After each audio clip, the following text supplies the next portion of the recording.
Hello and welcome to the sixth ever episode of the Comic Book Network. I'm your host Ian. And I'm your co-host Ethan. And today we're going to be talking about supporting characters of all kinds. Good, bad, and Ethans. Right. Now, let's hop into this main segment. Starting with you. Alright, I do not, surprisingly, have an algorithm today. So I'm just going to have to wing it here. There are a lot of different layers in supporting characters and a lot of requirements you need to make those supporting characters good characters. Just add water. Well, it's a little more complicated than that unless you're just going for like a Deadpool or a Squirrel Girl. Then you just add water. Or, you know, those aliens from Signs? All you gotta do is just add water. No, don't add water. No? Or pantry doors. Or, yeah, those things are deadly. I don't know about the water, but I can say that pantry doors are absolutely devastating. That's how Cousin Leron went. Rip in peace. So, there are many things that go into supporting characters, and there are a lot of different characters that fall under the title of supporting. But today I was thinking of more delving into the sidekicks and the comic relief of the comic book world. Like the Robins to Batman's Batman, you know? I see. And I think what makes those characters so great is that if they're done just perfectly, they can make their own character both develop naturally as a character and develop the main character as well. Now, see, I agree with you on most of that, but the way I see side characters is they're supposed to be side characters. They're in the shadows, you know. I mean, they have a storyline, but they don't really have that much going on with their life outside of the main character. Yeah, their main goal definitely has to be to bolster and support the main character. But I do think that development of their own, like we see in Robin to Nightwing, can really amplify the story and just add to the main character because it shows you how much the main character has done in the side character's life. Right, and I have nothing against that, but you see, the second we focus on a side character's life, it becomes the main character. Right. And that's great, but only for an issue or two, you know, where they focus it on it. Like in Spider-Man, they have many different bad guys, and they'll show you everything about that bad guy because they're the main character that time. Right. But after that, they're rarely mentioned. And comics definitely allow for that different sort of exploration and that they can have different issues where different characters are the main character and still have it overall bolster the titular character, as it were. And gonna have to Google that I one. mean, you are. You actually have Google open right now, surprisingly. I didn't even see you pull up your phone, but you got that on lock. Thank you. You're welcome. You're using your brand new Google Glass. Bought it from them darn gypsies. Absolutely. I do resent you for including a slur, but it is all right. Provided we have no gypsies in our audience. To those of you who are gypsies, I assure you he does mean that, and he's a terrible person, and you should send hate mail for that. Right. But which, by the way, you can contact us at thecomicbooknetwork@gmail.com. Quick little plug. Self-advertising. For comments, questions, and concerns. And that is not a line I rehearsed before. It's just a line I said many times into the mirror. Right. Of course. Side characters. So side characters.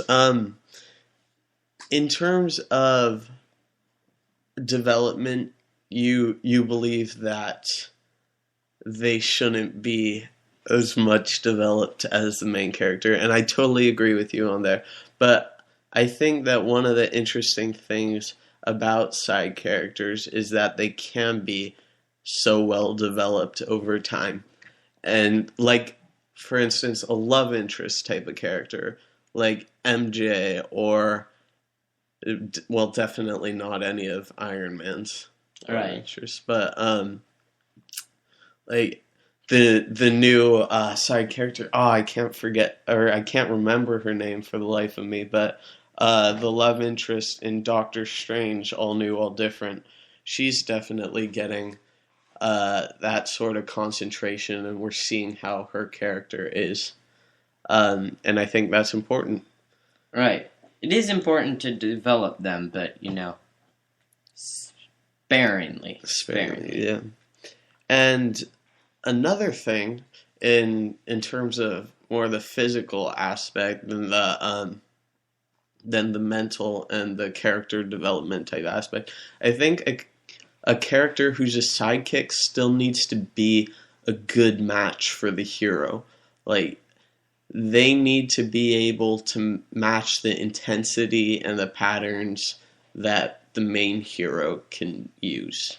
The way I see it, side characters, granted they're not like secret villains or right, well-known villains in the thing, they have to be everything the hero is, but maybe an octave lower.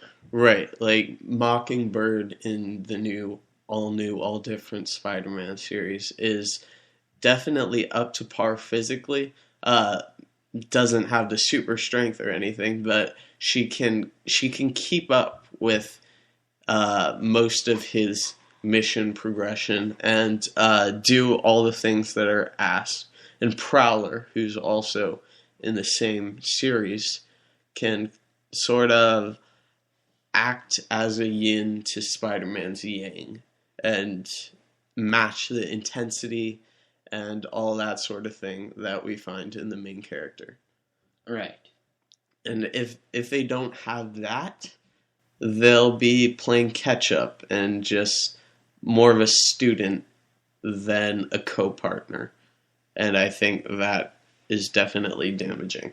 And students aren't bad, but you do need to have someone who can level with the hero. Right. Yeah. And that's I'd say more of a sidekick supporting character. Could you pass me that Google Glass real quick? I think I need to figure out some of these words. Have Siri read them, possibly. Yeah. I've heard she has more emotion. I have typed essays using just Siri. Of course. Or the text-to-speak translate. That's pretty crazy. But technology. All right, so in terms of humor, how much is too much, do you believe? I think that if the hero is a funny hero like Spider-Man, I don't think the supporting characters should have very much at all. Right. Only very enough minimal. To bounce the hero's humor off of. Right, but if the hero is not very humorous, then it depends on the situation, They can have a couple of, funny wits, one-liners, but they should not be overpowering the hero. Right, and that's always important in a secondary character to sort of have that that up to par, but not quite. Like in golf terms, and I think everyone thinks in golf terms. I know I'm not the only one, of course, but I think they're just one over par. All right? They've got to be worse, but only by a small margin. And unless they're the focus of the story, in which point they become the main character rather than the supporting character, they definitely have to not outshine the hero. Right. And so a last little part is how they should help move the story along and how their stories should be intertwined with the main hero's story. Because sometimes they are intertwined, and sometimes the side character's story can become as much the main character's story as the side characters, as in the case of Foggy Nelson and Daredevil. How his cancer kind of becomes intertwined with Matt Murdock's life. So how do you think the stories of secondary characters should level against main characters? Now, secondary characters obviously have to have a story, But Right. the way I see it, I don't think they should have too much of a story. They should have enough of an established story so that the hero can think, "Oh, maybe I should consult this guy about this because I know he went through it one time." But the only time their story should really, influence the stuff is when it's driving the main character, like Aunt May in Spider-Man. She's sick and stuff. That's driving Spider-Man to get the stuff back from Dr. Octopus, get the healing cure to the lizard guy, Dr. Connors. Right. So it has The to... lizard guy. All right. Perfect. It has to drive the main character if there's going to be a side character story. Right. Because, and I think an important point to add is that these supporting characters can be main characters. Like, in certain stories, I'd consider Robin or Nightwing just as much a main character as Batman. But when they're acting in a supporting role, they really have to bolster the main hero, and that's, as the name implies, that's what a supporting hero should be doing. Right. But I definitely enjoy the stories where they're given room to shine on their own. I just like that to be sort of separate from the main character's storyline. Right. It's good to know, but for an issue or two, you can't go the entire comic series of Batman and have it all about Robin, Right. because that's not what we're looking for. Once you do that, it makes him the main character. It does, yes. Right. All right, so I think we're going to do an early shift to our reads of the week, because I've got a little something to share. Little surprise. I suppose I'll go first then, considering Perfect. you have some juicy... Oh, absolutely. We got to make you guys want this. This is a Right. cliffhanger. This is like Thanos, really. So, yeah, absolutely. He hangs from a chair, and so too we hang from chairs. And therefore, we are telling you that you definitely cannot skip ahead to his part. And such that therefore it shall be at 16:30. So skip ahead now. I mean, don't. Do not skip ahead now. No. Alright, so for my reads of the week, I read the first couple of issues of some Daredevil, All new, all different. I believe it is all new, all different. Him, Blind Spot, and the Ten Finger Gang, I thought that was Gambit at first, Blind Spot. But until they revealed he was a new character. Yeah. He was pretty interesting to me. He's one of the side characters, and I like him because he could so easily become a villain. Because him and Daredevil are exact opposites. Right. Daredevil can't see anyone else. and everyone else can't see Blind Spot. Right. But Daredevil can. So it's kind of like, interesting. Yin and yang. Yeah, they're complete opposites, and yet they're coming together to work for a greater good. Right. And I could see him as a good supporting character, but he could also be a great main villain because Daredevil's the only one who can stop him, Like, That's true. like the Flash and Reverse Flash or Zoom. Right. you've got to have a character capable of taking him down. Right, as a good villain. And, as a blind guy traipsing around town, Daredevil doesn't have a lot of people who could take him down without feeling horrible about themselves. Right. Another thing that I like about the Daredevil is the colors they use. Oh, yeah. Because around Daredevil, around Matt Murdock, really, it's all kind of gray, black and gray, almost as if, because he doesn't really see the colors. He just kind of is there, kind of sonar, really. And then other places, like back at 10 Fingers place, colors, I mean, not a lot, but there's colors all over, Right. You can see them. And I like how Daredevil, as Matt Murdock, can make, like, inferences, like, this person smells like oranges. I know someone who eats oranges every single morning. It's her. Wow. It was pretty impressive. Some Sherlock Holmes right there. I need to learn to smell oranges. I do too. As long as you were talking about the colors, one of the things I like best is how they use red as sort of their black and white at times. They will use different shades of red to indicate negative space, and I think that really amplifies the mood and the theme of Daredevil, and that was one of the big attractions to me about the series. Right. Yes. I do like that. Mm-hmm. So, my reads of the week. Are you ready for this one, kiddos? I know you've been waiting all of 17 seconds to hear it.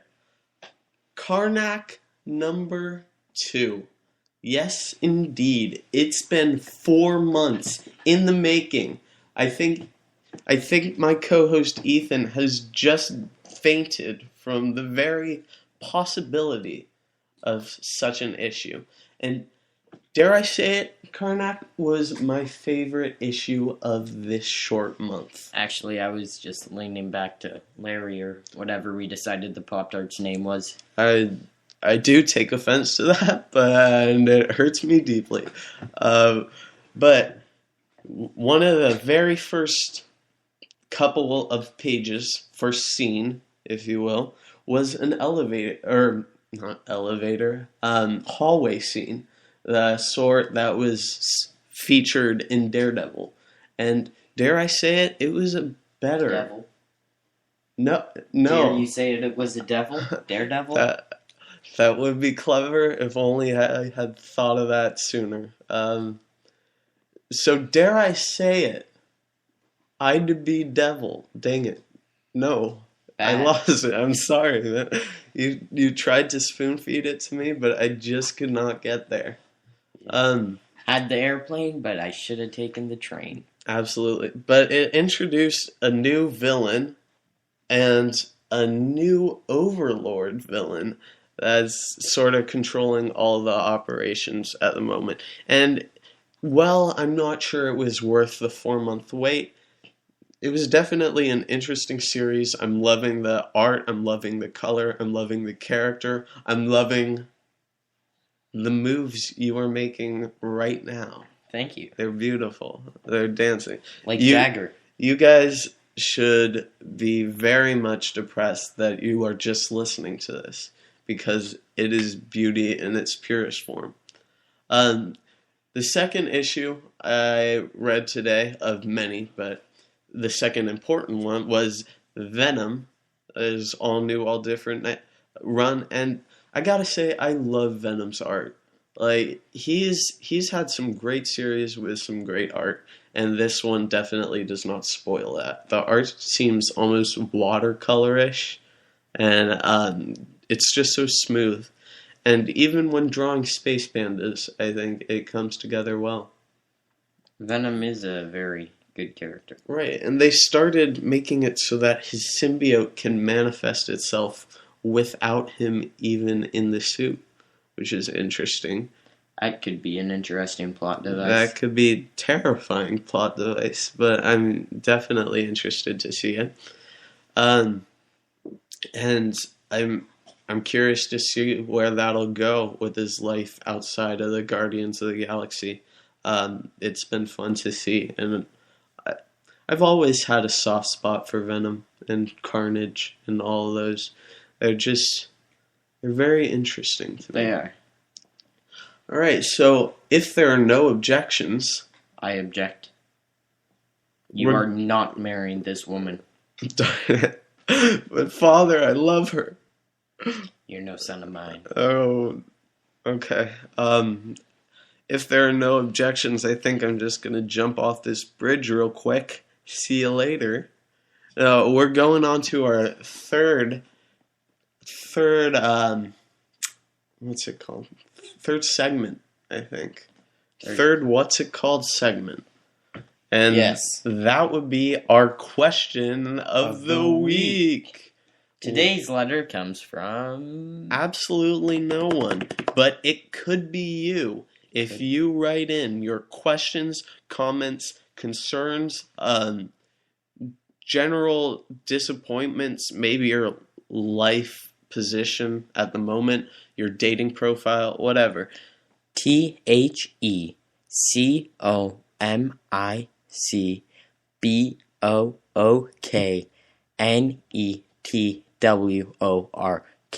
TheComicBookNetwork@gmail.com. First try. That's not even our email. What are you talking about? Who are you? How I'm did you Jenny. get into the studio? I am Jenny from the park. You're Jenny from the block. Back Thomas from the again. block. Thomas from the block, Jenny from the park. Thanos from the dark. Ooh, Ooh. Did you feel anything? I didn't. felt a bit of a shudder, actually. Yeah, I did see that. It was disturbing to say the least. So our question today is, ready for this one? What is the most annoying character in comics? I'll let you think about it, but I'm gonna go first because I am greater and I am ultimate and I am Squirrel Girl. Fair enough. Squirrel Girl, she is so awful. She is. I understand the point of a joke character, but most joke characters have decent backstories, decent storylines. Like, even Deadpool has some great content to be found. Even Harley Quinn has some decent content to be found. But Squirrel Girl has no redeeming qualities in my mind, and she has such terrible writing and writers that it almost seems sad. And that's not to say that you can't like Squirrel Girl. She's fine in some context, and I definitely understand the kind of positive all the time type vibe that people seem to enjoy from her comics. But yeah, definitely just not a fan. What about you? You know, I haven't really thought about this one, and I definitely did not prepare a response, but I believe it's you. Oh, I think I do regret not taking that dive off the bridge. But please carry on. No, my least favorite comic book personality, kind of, Okay. is like those one-off villains Mm-hmm. who have no real backstory, like Meteor Man or something, Uh-huh. some random Spider-Man issue. You know, Right. they're like, oh, I just got this power. I guess I'll go, terrorize the world, and they get stopped so easily. They have like no plan. Right. Those guys are just annoying because who needs them? Yeah. Here at CBN, Comic Book Network. Christian Broadcasting Network. Take your pick. Here at CBN, we really just enjoy those really well-developed villains. Like Thanos. You stole the words right out of my mouth, and I thank you for it, because that is exactly who I was going to say, and it's a great example of our appreciation for good characters. But yeah, I definitely agree with you. Those guys can get irritating when they're all just photocopies of each other. And that's definitely a problem. Not so much now, but definitely in years past. So that about concludes it for the 6th ever episode. Thank you to our live studio audience. Yeah, of one. Pop-Tart and Thanos. And Jenny from the park. The park. And Thomas from Block. Who is... I did develop a speech impediment directly prior to this episode, so I do apologize for everything that's happened. It's me doing me. You feel? Right. Do you feel? So, any questions, comments, concerns, or hate mail, please send it to the Comic Book Network at gmail.com. Oh my word, it's contagious. Are you alright? It's very contagious. I think I will die. I can see it in your eyes. Your dead eyes. We need more clarity of utterance. And mind, probably. That too. So, we appreciate you guys all listening. We hope we're improving. And you can find us, as always, on YouTube. Spreaker. And that's about it, I think. The bulletin board of your local town hall. Local town hall, and by town hall we mean coffee shop, and by coffee shop we mean our house. Or YouTube. So, come one, come all to next week's episode, where we'll be discussing comics. Nice. Even more. It's a plot twist, to be sure, but it's a plot twist. I couldn't bring the rhyme home. To be sure. I'm trying. Unfinished rhymes. Thank you guys for watching. Have a great week.